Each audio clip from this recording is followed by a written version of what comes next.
My parents treated me like a servant. One day before Christmas, Mom smirked, "Your sister's friends are spending Christmas here. IT's only 25 people." She expected me to cook, clean, and bow. I smiled. That night, I flew to Florida for a trip. When they arrived and saw the empty kitchen, her face turned pale, but the real surprise was still to come. My name is Joyce Sullivan, and I'm 32 years old. For 15 years, my wealthy parents treated me like their personal servant, while my younger sister Sarah lived like royalty. Every holiday, every family gathering, I was in the kitchen while she entertained guests. But last Christmas Eve, when my mother demanded I cook for 25 of Sarah's very important person friends with just 24 hours' notice, something inside me finally snapped. What happened next didn't just change our family dynamic. It exposed a secret that left everyone, including a Fortune 500 CEO, completely speechless. Before I tell you how I went from being the family maid to having my parents beg for my forgiveness that December evening when everything changed. I was in my Manhattan apartment carefully folding clothes into my suitcase when my phone rang. The caller ID showed Mom and I already knew this wouldn't be a pleasant conversation. In our Connecticut family home, Christmas decorations sparkled on every surface. I knew because I'd been the one hanging them every year since I was 17. "Joyce, cancel whatever silly plans you have for tomorrow, my mother," Margaret said without even a hello. Her voice had that familiar commanding tone that broke no argument. I continued folding my business blazer. "What's happening tomorrow?" "Sarah's hosting her networking group for Christmas Eve dinner. Very important people, Joyce. 25 guests, including executives from Pinnacle Corporation." She paused, and I could practically hear her smirk through the phone. "You'll need to arrive by noon to start cooking. 7 main courses, 10 sides. The menu's already planned." My fingers tightened on my phone. Sarah's networking group. Of course, my younger sister worked in PR and never missed an opportunity to remind everyone how connected she was. "Mom, I have your sisters making important connections that benefit this family. You should be grateful to help." Her words cut like they always did. "It's not like you have anything else going on." I glanced at my laptop where an email from Victoria Chen, CEO of Pinnacle Hospitality, glowed on the screen. If only my mother knew. "Use the good china," she continued. "These aren't your usual crowd, Joyce. These are people who matter. People who matter. Unlike me, apparently." "I'll text you the menu," she said. "Don't embarrass us." The line went dead. I looked down at my plane ticket to Florida. Departure time, 8:20 p.m. tomorrow. My hand wasn't even shaking anymore. After 15 years of this, I'd finally learned the difference between their emergency and my priority. I sat on my bed, memories flooding back like a bitter tide. 15 years of being invisible, except when they needed something. Every Thanksgiving since I was 17, Joyce will handle the cooking while Sarah entertains our guests. Every Christmas, Joyce is between jobs again, but at least she's useful in the kitchen. Every family gathering where Sarah was introduced as our successful daughter in public relations, while I was simply Joyce's here too. She's helping out. The last family party had been the worst. Sarah's engagement celebration, 200 guests at the country club. I'd spent 14 hours preparing appetizers while Sarah held court in a $3,000 dress our parents bought her. When one of the guests asked what I did for work, my mother had actually laughed. "Joyce doesn't have Sarah's social skills, but she cooks well." I stood up and walked to my closet, pulling out my second suitcase. Inside, carefully protected in a leather folder, was the contract that would change everything. My company's name, Stellar Events, was embossed in gold at the top. I'd deliberately chosen a name that didn't include Sullivan. For 5 years, I built my empire in silence. 50 employees across 3 locations, a client list that included luxury resorts, and Fortune only expected me to slave over their stove. I had a meeting that would secure a $2 million contract. My phone buzzed. Sarah's text. "Mom says you're cooking tomorrow. Don't screw it up. Important people will be there." I looked at my plane ticket again. Flight 447 to Fort Lauderdale, departing at 8 o'clock p.m. "Not this time," I whispered to the empty room. For once, they'd have to figure it out themselves. I had a plane to catch. The irony wasn't lost on me as I continued packing. 2 clear signs had shown me exactly where I stood in this family, and I'd ignored them for too long. The first sign was how they introduced me. At last month's country club dinner, my father had literally told his golf buddy Sarah's, "Our success story lies between opportunities between opportunities." I'd closed a $500,000 contract that very morning, but to them, I was perpetually unemployed, perpetually failing. They never asked about my work, never wondered how I afforded my Manhattan apartment or my new car. Their assumption was so complete that when I mentioned traveling for business once, my mother had laughed. "What business are you calling your little cooking hobby a business now?" The second sign was even more blatant. Last summer, I'd visited home to find my childhood bedroom had been converted into a storage room for Sarah's overflow wardrobe. My trophies, my books, everything that marked my existence in that house boxed up in the basement. Sarah needed the space, my mother had explained as if it were obvious. She's building her career. Image matters in PR. Meanwhile, Sarah had been given the entire third floor renovated at our parents' expense, complete with a home office and walk-in closet. The message was crystal clear. One daughter was an investment. The other was invisible. I zipped my suitcase closed, remembering the company holiday party last week. My employees had thrown me a surprise celebration for landing the Pinnacle account. 50 people who saw my value, who respected my leadership. My phone lit up with another text from Mom. "Don't forget the truffle oil." These people have sophisticated palates. These people, as if I didn't regularly cater events for CEOs and celebrities. But why would she know? She'd never asked. The deepest cut was that they'd never even been curious. Not once in 5 years had anyone in my family asked, "So Joyce, what exactly do you do all day?" They'd created their own narrative. Poor Joyce. Can't hold down a job. Lives in a studio apartment. It was actually a 2-bedroom condo. Probably surviving on savings from Grandma. I'd invested that money into my business. At least she can cook. I employed 3 executive chefs. I pulled out my phone and scrolled through my photos. There I was, shaking hands with the mayor at a charity gala I'd catered.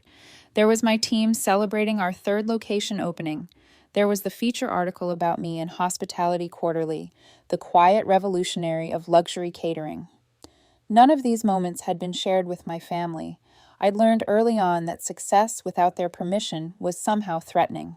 The one time I'd mentioned landing a big client, my mother had immediately pivoted to Sarah's latest PR campaign for some energy drink. "At least you're useful in the kitchen," she'd said, patting my hand like I was a child who'd drawn a particularly nice picture. I opened my laptop and looked at my company dashboard. Stellar events established without a penny from my parents.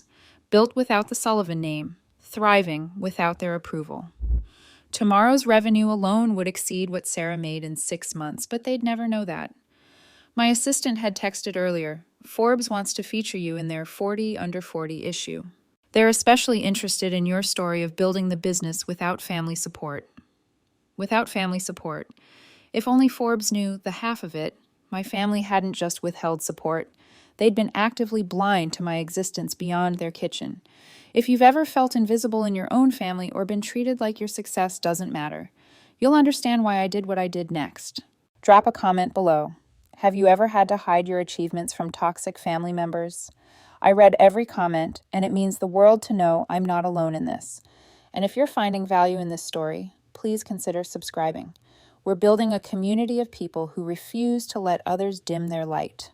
Now let me tell you about the text message that changed everything. My phone buzzed with a calendar reminder, and reality hit me like cold water. If I stayed silent and played the servant tomorrow, I'd lose everything I'd worked for. The Pinnacle hospitality contract wasn't just another deal. It was the deal. $2 million, exclusive catering rights to their 5 Florida resorts, and a partnership that would put stellar events on the national map. The meeting was December 26th at 9:00 a.m., non-negotiable. Victoria Chen, Pinnacle's CEO, had been crystal clear. "I'm flying back to Singapore on the 27th, Joyce. If we don't finalize this in person, the board will go with our second choice. Our second choice, my competitor, who'd been circling this contract like a vulture. But it wasn't just about the money. 50 employees were counting on me. Maria, my head chef, had just put an offer on her first house based on the expansion this contract would bring. James, my operations manager, was planning to bring his kids to better schools. This wasn't just my dream anymore, it was theirs too. I pulled up my bank statements. Yes, I was successful, but this contract would change everything. It was the difference between being a regional success and becoming a national player. The kind of opportunity that comes once in a career. My phone rang. It was my CFO, Joyce. Just confirming you'll be at the resort tomorrow evening for the pre-meeting dinner with Victoria's team. I'll be there, I said, looking at my packed bags. Good. Victoria specifically mentioned she's excited to meet the CEO who built such an impressive company without any family money or connections. She said it's rare to find that kind of authentic success without family money or connections. If she only knew how true that was. My phone pinged with an email from my mother. The subject line, Urgent Christmas Eve Menu. My stomach turned as I opened it. 7 main courses, 10 sides, dietary restrictions for 5 guests, wine pairings, dessert selection. The level of detail was staggering. She'd planned every single dish, every garnish, every serving plate. Use the Waterford crystal and the silver with the monogram she'd written. These are important people, Joyce. One of them is Victoria from Pinnacle Corporation. She could be valuable for Sarah's career. I nearly dropped my phone. Victoria. Victoria Chen was going to be at my parents' house. I quickly scanned the guest list my mother had attached. There it was, clear as day. Victoria Chen, CEO, Pinnacle Hospitality. My heart raced as I processed this impossible coincidence. The same woman I was meeting in Florida was going to be at my parents' house, expecting to be served by their unemployed daughter. Another text from Sarah popped up. Mom says Victoria Chen will be there. She's huge in hospitality. I'm hoping to pitch her on PR services. Don't embarrass me with your amateur cooking. Amateur cooking. I just catered Victoria's company retreat for 500 people. Last month, though we'd handled everything through my executive team, she'd never met me in person. That was scheduled for tomorrow. I sat down hard on my bed, the weight of the decision crushing me. Stay and serve the woman who was about to make me a millionaire, pretending to be a failure, or leave and risk my family's wrath but secure my future. My Uber notification popped up. Your ride to JFK Airport is scheduled for 6:30 p.m. tomorrow. I looked at the menu again, then at my contract, then at my plane ticket. The choice had never been clearer. I made my decision. I picked up my phone and dialed my mother's number. She answered on the first ring. Finally, I was starting to worry you weren't taking this seriously. Mom, I can't do it. Silence. Then her voice turned sharp. What do you mean you can't? I have a business trip. I'm flying to Florida tonight. Don't be ridiculous. Her voice rose. What possible business could you have? An important meeting. She actually laughed. Joyce, stop being selfish. Your sister needs this. Sarah has a full catering team she could hire. With what money? Do you know how expensive that is? I bit my tongue. The irony of her asking me about catering costs while talking to someone who owned a catering company was almost too much. Family comes first, she snapped. Or are you too selfish to understand that? I understand perfectly. Family comes first when you need something from me. How dare you? When's the last time you asked about my life, Mom? We know about your life. You're between jobs living in that tiny apartment. I'm a CEO. Another laugh. This one cruel. A CEO of what? Your imaginary company? It's not imaginary. I have 50 employees. Joyce, enough with the fantasies. Sarah needs this. You owe us. I owe you. We raised you, fed you, kept you in our home while treating me like hired help. You're being dramatic. What else do you have to do? Sit in your apartment alone on Christmas? I looked at my business class ticket. I have a flight at 8:00 p.m. Cancel it. No. If you leave, don't bother coming back. The threat hung between us. The same one she'd used so many times before. Usually it worked. Usually I caved. Then I guess this is goodbye, I said quietly. You can't be serious. I'm done being the family servant. Mom, I'm done being invisible until you need something. You ungrateful? I hung up. My hands were shaking. But for the first time in 15 years, it wasn't from fear or anger. It was from freedom. My phone immediately exploded with texts from Sarah. What did you just do? Mom's having a meltdown. Stop being so dramatic and get over here. I turned off my phone and continued packing. They'd figure it out. They always did when they had to. I turned my phone back on to set one thing straight. It rang immediately. "Sarah, what is wrong with you?" she screeched. "Mom's calling all the relatives saying you've lost your mind. I have a business meeting on Christmas Eve. Stop lying. I'm not lying."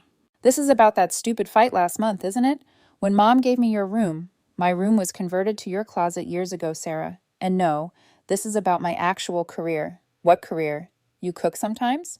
"I own a catering company." "Sure you do." Her voice dripped condescension. "Look, I'll pay you to cook. How's $200? I almost laughed. My day rate for personal chef services was $5,000. Not that she'd ever know. "This is non-negotiable." "Sarah, I'm not coming. Mom will disown you. That's her choice. You're really going to ruin Christmas? Ruin my networking opportunity?" "Victoria Chen will be there, then hire a caterer. On Christmas Eve? Are you insane?" "No one's available." I walked to my kitchen counter where I'd left a notepad earlier. On it, I'd written 3 catering companies that handled last-minute emergencies along with their 24-hour hotlines. It was more than they deserved, but I wasn't completely heartless. I left a note on my kitchen counter with some numbers. "I'm not driving to Manhattan to get your stupid note." Then Google emergency catering services. "You're being selfish. I'm being professional. My business requires me to travel." "What business?" she screamed. "Stop pretending you're something you're not." The Uber notification popped up. "Your driver will arrive in 2 hours. I have to go, Sarah. If you do this, you're dead to us. I'm already invisible to you." "What's the difference?" I hung up and turned off my phone completely. On the kitchen counter, I placed the note with the catering numbers in clear view just in case they somehow came by. Next to it, I left a copy of my business card, the one that read, "Joyce Sullivan, CEO, Stellar Events." They wouldn't come. They wouldn't see it. But at least I'd know I tried to help, even as I chose myself for the first time.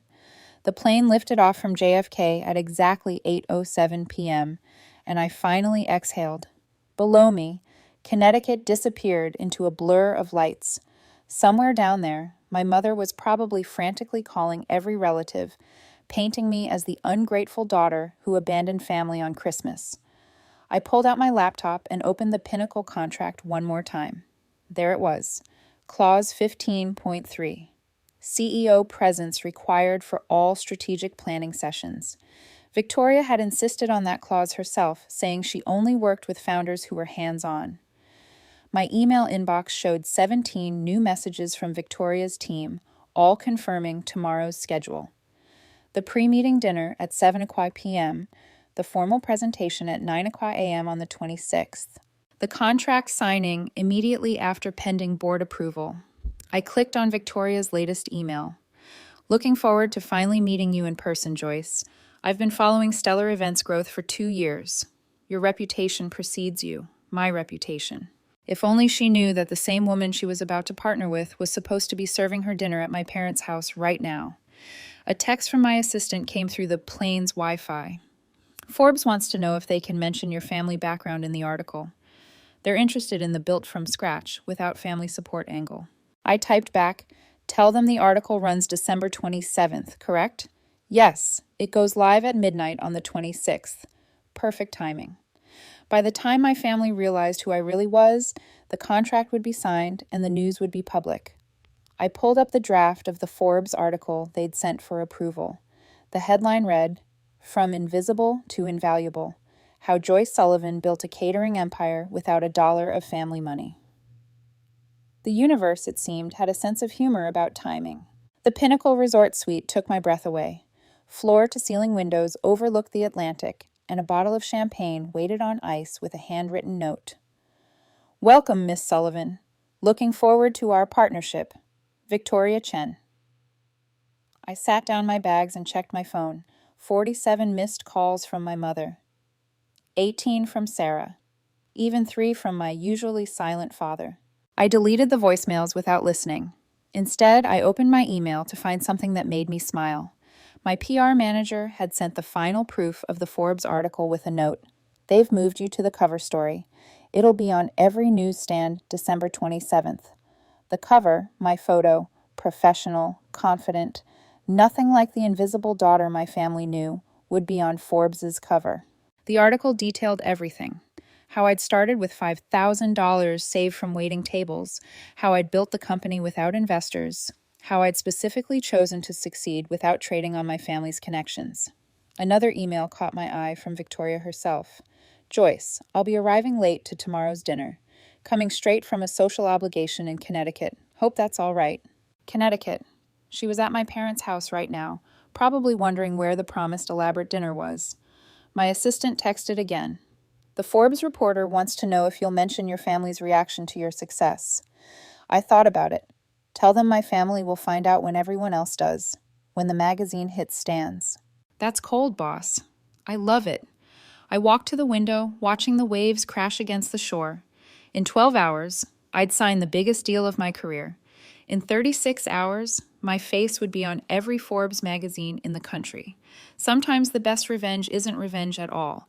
It's success they never saw coming. While I slept peacefully in my Florida suite, chaos reigned in Connecticut. According to the texts I read the next morning, the disaster had unfolded exactly as expected. By 6 p.m. on Christmas Eve, my mother had realized I wasn't coming.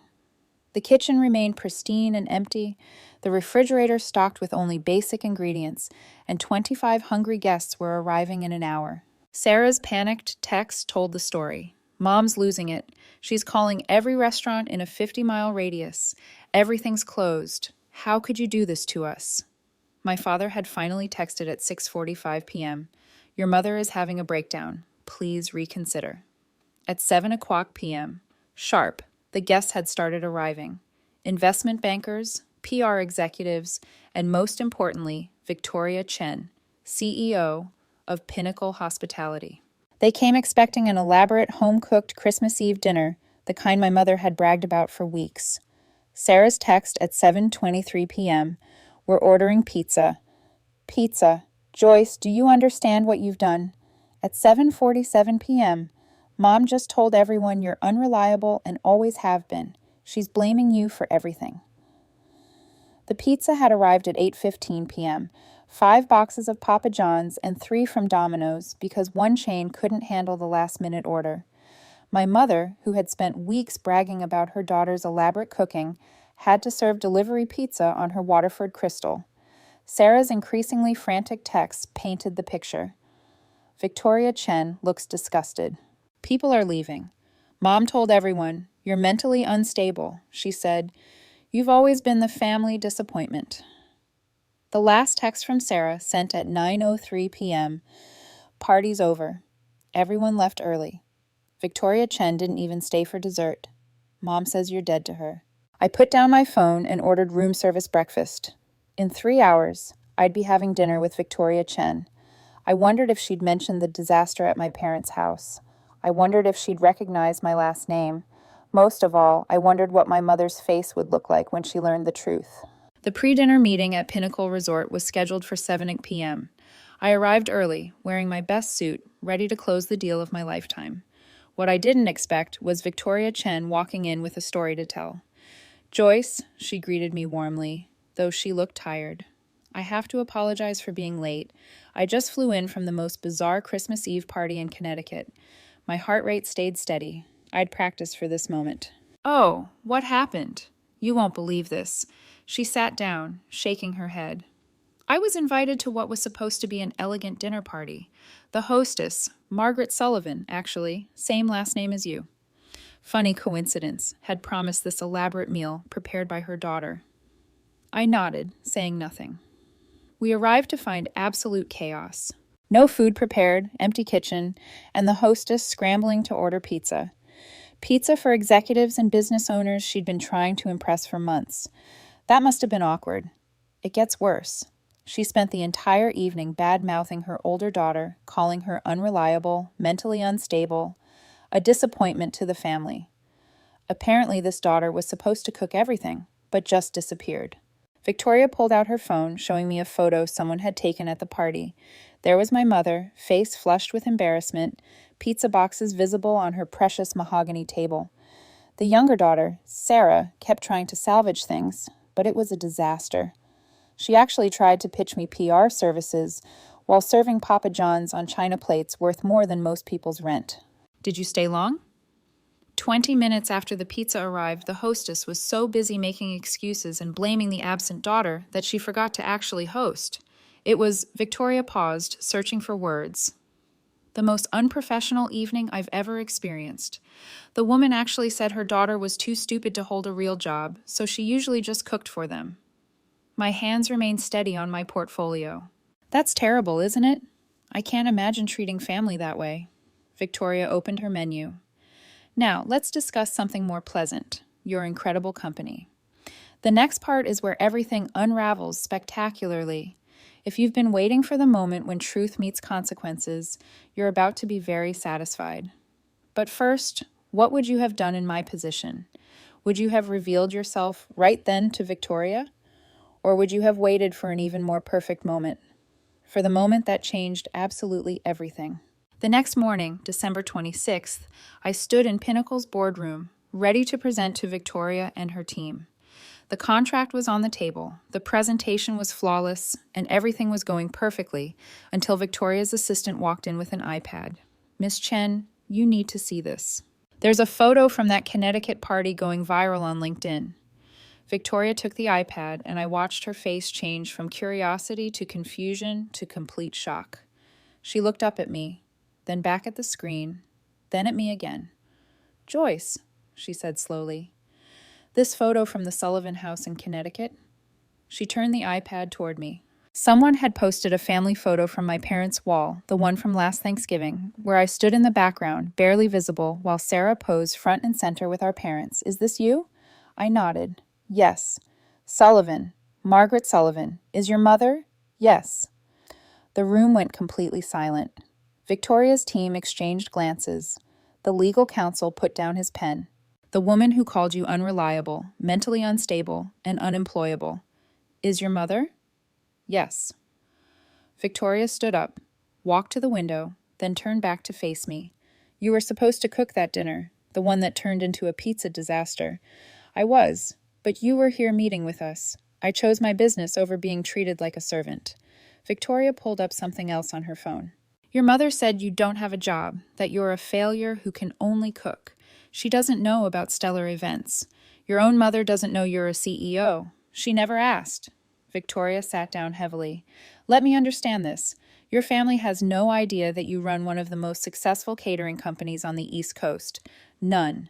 They don't know about your 50 employees, your 3 locations, this $2 million contract we're about to sign. They think I'm unemployed and living in a studio apartment." Victoria's business partner, James, spoke up. "I'm sorry, but I need clarification. The woman serving pizza on Waterford Crystal last night has no idea her daughter could have catered that entire event with 5-star quality. She's never asked what I do for a living. She just assumes I'm a failure." Victoria started laughing. Not a polite chuckle, but actual, genuine laughter. Oh my God. She spent the entire evening complaining about her disappointment of a daughter. "And that daughter is you, the CEO I've been trying to partner with for 2 years. She looked at her team.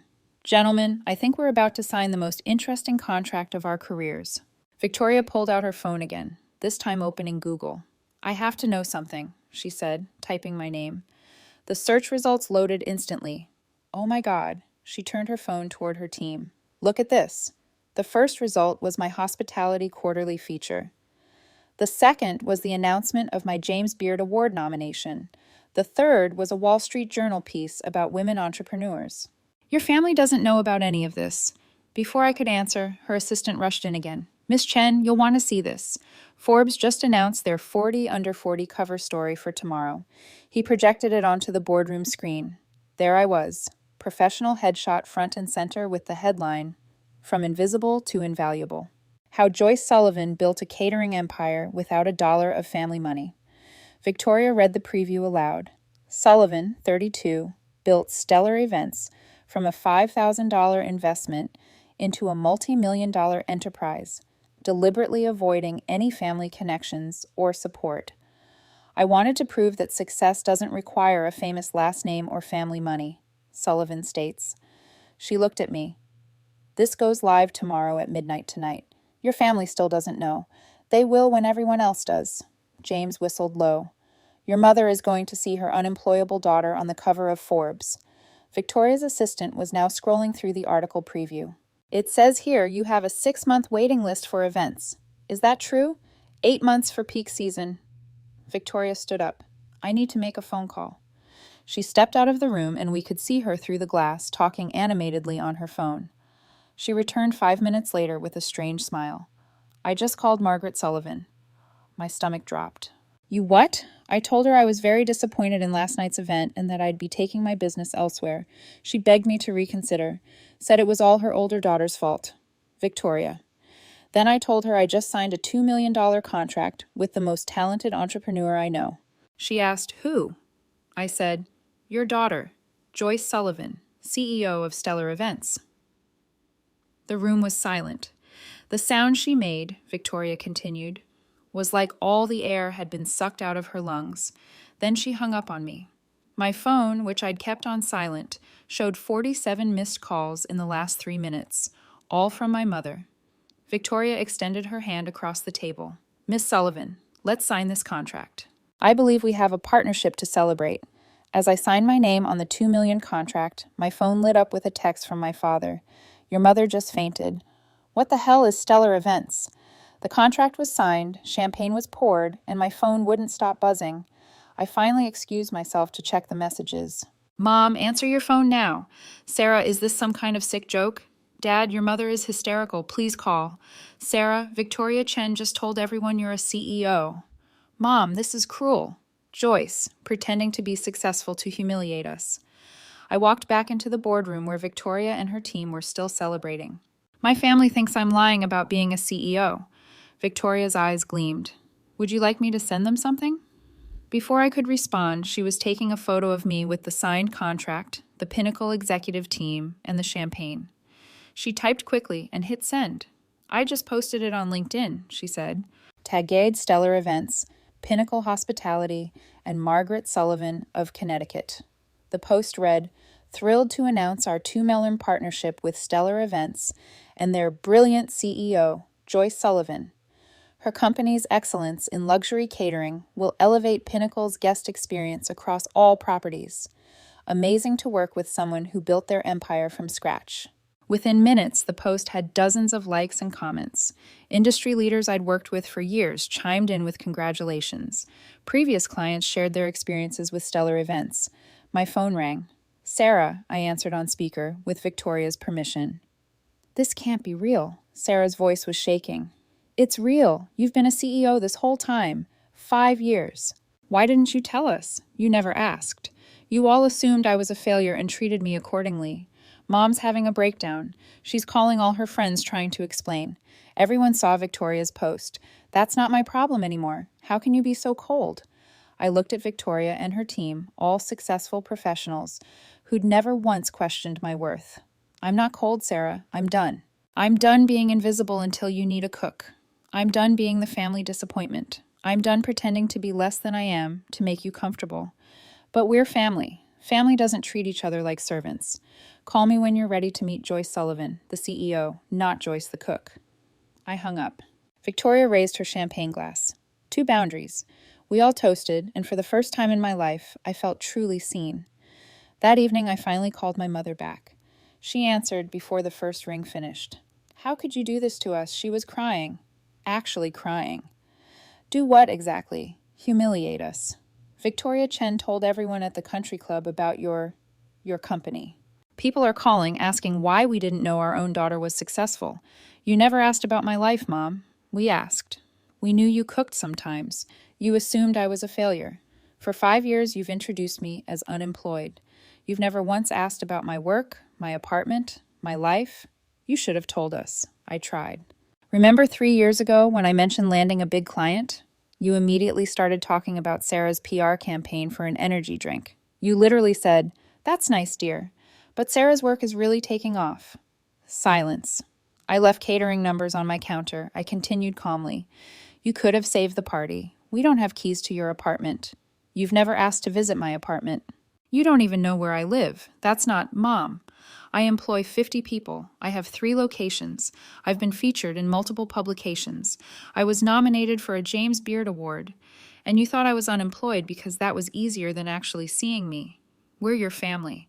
My family needs a servant. My business needs a CEO. I chose my business. This is about spite. No, Mom, this is about self-respect. I've built something amazing. And I did it without any of you. Not your money, not your connections, not even your belief in me. What do you want from us? Nothing anymore. That's the point. For the first time in my life, I need absolutely nothing from you, Joyce. The Forbes article comes out at midnight. You might want to prepare yourself. It details exactly how I built my company without family support. You told Forbes about us. I told Forbes my truth. If that embarrasses you, maybe you should think about why. I heard my father's voice in the background. Margaret, maybe we should listen. I'm done listening. My mother snapped at him. Then to me, you've destroyed this family. No, Mom. I've finally built my own life. Call me when you're ready to be part of it. As equals, not as master and servant. I hung up gently, feeling lighter than I had in years. The social consequences came swift and brutal, but not for me. Within 48 hours of Victoria's LinkedIn post, my family's carefully curated reputation had crumbled. The country club gossip mill was working overtime, and Sarah's panicked text told the story. Pinnacle just canceled our PR contract. Victoria Chen said they don't work with people who lack family values. That was a $500,000 annual loss for Sarah's firm. Mom got removed from the charity board. They said it was unrelated, but everyone knows. Dad's golf buddies are asking him how he didn't know his own daughter was a millionaire. The Forbes article had gone viral in our Connecticut social circle. The headline alone, built without a dollar of family money, was damning enough, but the quote that really destroyed them was buried in paragraph 3. My family assumed I was unemployed. It was easier to build an empire in silence than to fight their assumptions. My father finally called me directly, something he hadn't done in years. Joyce, I need to say something. I waited. I knew you were doing something with catering. I saw the business registration years ago when mail got mixed up, but your mother was so certain about who you were supposed to be. I should have spoken up. I'm ashamed. It was the most honest thing he'd said to me in 15 years. Why didn't you? I asked. Because it was easier to let her narrative stand than to fight it. I see now. That made me complicit. Your success is remarkable, and we missed it because we weren't looking. Dad, your mother's lost 3 charity positions. Sarah's firm is hemorrhaging clients. Everyone wants to know how we could treat our successful daughter like hired help while praising Sarah for mediocre PR work. I never wanted to hurt anyone. You didn't hurt us, Joyce. We hurt ourselves. We created a story where you were the failure and Sarah was the success. And now everyone can see we were blind. He paused. That pizza disaster is already country club legend. Margaret Sullivan, who bragged about her entertaining for years, serving Papa John's on Waterford Crystal, while her CEO daughter was signing million-dollar deals. Despite everything, I felt a twinge of sympathy. Dad, I don't apologize. We earned this. Every single consequence. While my family dealt with their social catastrophe, my life exploded in the best possible way. The Forbes article had included a photo of me at the Pinnacle signing. Champagne in hand, surrounded by executives who valued my work. The contrast to my family's Thanksgiving photo, where I lurked in the background like hired help, wasn't lost on anyone. Within a week of publication, Stellar Events received over 200 inquiries. High-end clients who'd been on the fence suddenly wanted to work with the CEO who built an empire from scratch. My inbox was flooded with interview requests, speaking engagements, and partnership proposals. Victoria Chen became my biggest champion. She introduced me to her network, telling everyone the story of the Christmas Eve disaster with barely concealed glee.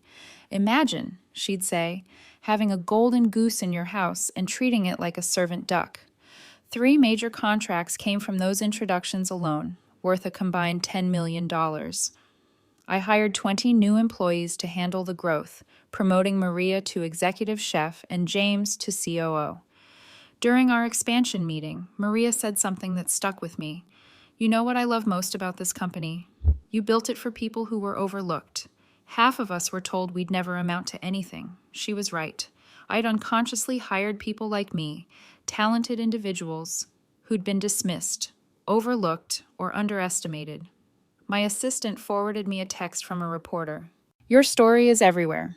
Food Network wants to discuss a documentary, working title, Invisible to Invaluable, the Joyce Sullivan story. But the best moment came when I received an invitation to speak at Cornell School of Hotel Administration. My dream school, the one my parents had said was too ambitious for me. The topic, Building Success Without Permission, Creating Your Own Path in Hospitality. As I reviewed my speaking notes, my phone buzzed with a text from my mother. "We need to talk, please." I looked at it for a long moment. Then I archived it and went back to planning my future. Success, I'd learned, was the best response to disrespect. But boundaries were the best gift I could give myself. 3 months later, I agreed to meet my family at a neutral location, a quiet restaurant in Manhattan, my territory. They looked different, smaller somehow. My mother had lost her imperious edge. Sarah, her smugness, and my father seemed to have aged years. "Before anyone speaks," I said, setting down a single sheet of paper. "These are my terms." They leaned in to read. 1. Equal respect or no contact. 2. No more servant treatment ever. 3. Public acknowledgement of my success. 4. Genuine apology, not just words. 5. Therapy, family, and individual. "This is non-negotiable," I continued. "I'll be your daughter, not your servant. Your sister, not your staff. Those are my terms." My mother's eyes filled with tears. "Joyce, we've lost everything. My reputation. Sarah's clients."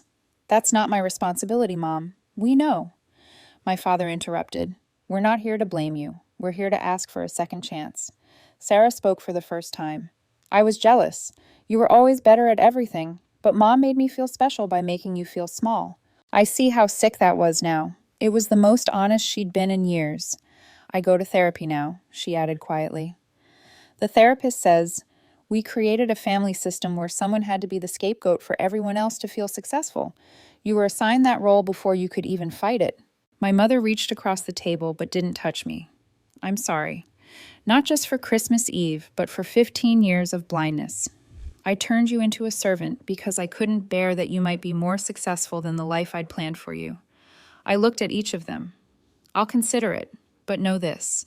I'm not coming back to the same family. If we rebuild, it's as equals." They nodded. "And Mom, you're paying full price if you ever want Stellar Events to cater anything."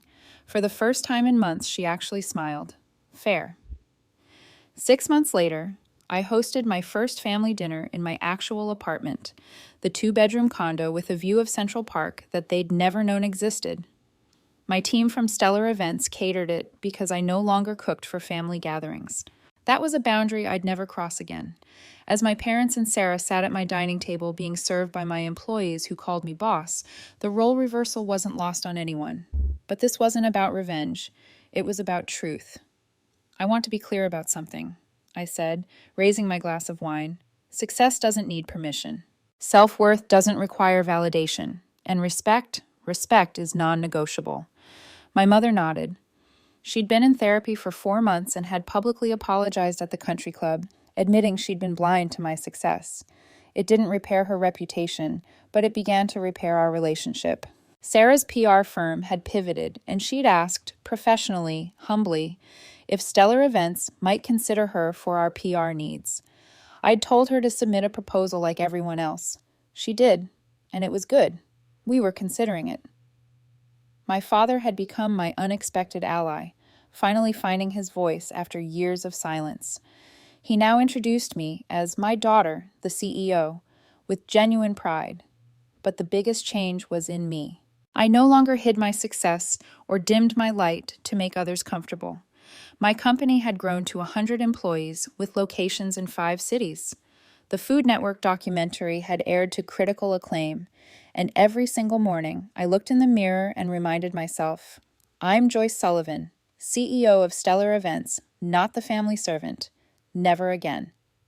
Your value doesn't decrease based on someone's inability to see your worth. Remember that. Thank you for joining me on this journey from invisible to invaluable. If my story resonated with you, I'd love to hear about a time when you had to choose yourself over family expectations. Drop a comment below. Your story might be exactly what someone else needs to hear today. If you believe everyone deserves respect regardless of their role. Thanks for watching. Take care. Good luck.